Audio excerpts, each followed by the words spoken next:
A vote for John Tester is a vote for Chuck Schumer, Nancy Pelosi,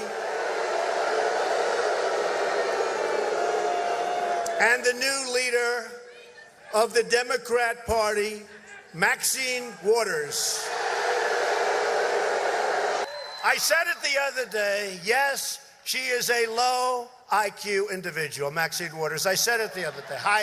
I mean, honestly, she's somewhere in the mid-60s, I believe that.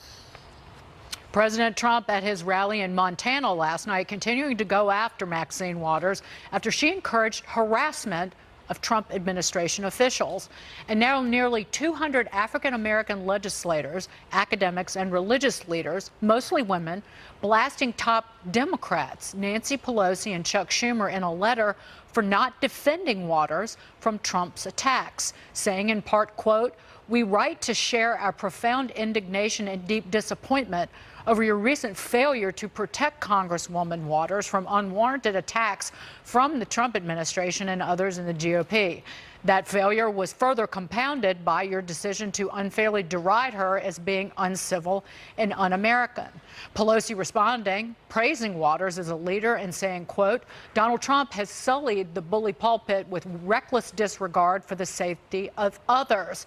But this ultimately, Jessica, was Nancy Pelosi and Chuck Schumer trying to distance themselves from Maxine Waters and her becoming the poster lady for the midterm elections because she did call on attacks on Trump administration officials or disruption. Disruption, right. And we did also see what happened 2 days ago with EPA Administrator Scott Pruitt is a woman, she did have a baby with her, a teacher went up to his table and asked him to resign. And I would say she tweeted at the president let's stay on Waters. Asking where he was going to lunch. Happy to stay on Waters here. I think that the President of the United States of America saying that she has an IQ in the mid-60s, which puts her at a third grade level, is something that all Democrats need to defend her against. And his attacks are the definition of uncivil. They have a problem with her, though, and I think that they were right to distance themselves from her initial comments calling for the disruption. We can't have that going into November. She called for harassment, to be exact. And she didn't call for violence, which is what the president pretended. And he has harassment said, in some I'll states. pay your legal fees. Right, but let him talk. Okay, first of all,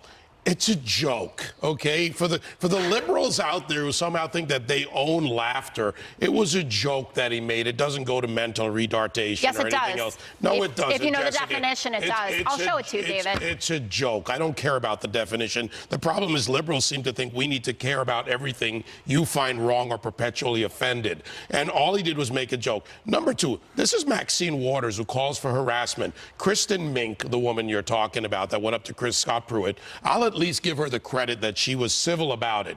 But the people who followed Sarah Sanders out of the restaurant to restaurant in Lexington, or the ones who have gone up and shouted in the faces of Kirsten Nielsen and the other restaurateurs trying to have their dinner, or let's take it to the extreme, because when it goes to the extreme, you have the attempted assassination of GOP congressmen. The left has been ginning up violence. I have covered these rallies. I've gone into these rallies. When I have to go to a leftist rally, I have to have security by Fox News to go cover National Action Network. Why? Because the threats from the left go to the people who carry it to the extreme. The funny thing to me is that Maxine Waters kind of gives it the way that Donald Trump gives it.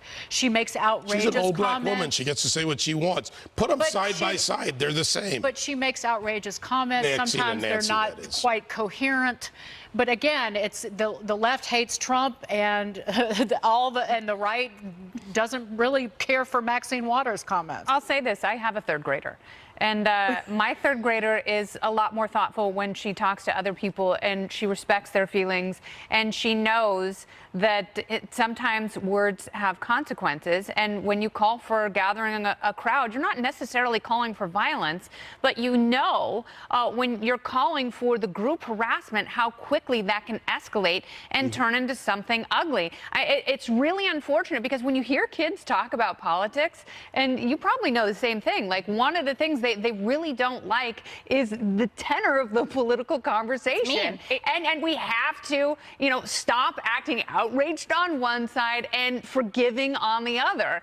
And, you know, and But we have to recognize the scope of this, because we have to be honest about what the numbers wanna are. get Melissa Attacks in here. from You know whether what, Tea I think parties there's been- occupy the left versus the There's been right. plenty of bad behavior on all sides. But and at not this in point, the numbers. Don't, Not in don't the engage. David, let Melissa finish. Don't engage. You know, I mean, it seems like, you know, President Trump and Maxine Waters are both kind of enjoying it and going at each other. To everybody else, don't engage. Just don't engage. Melissa, $7 million Okay, we worth gotta of go. We gotta damage go. in Madison, Wisconsin. Find me the rally on the right that did $7 million worth of damage. I say drop all the four-letter words that you throw at the ladies, right or left. A co-founder of Facebook, meantime, says he knows how to fix the problem of income inequality, and it boils down to taking from the rich and then giving it to those with lower incomes.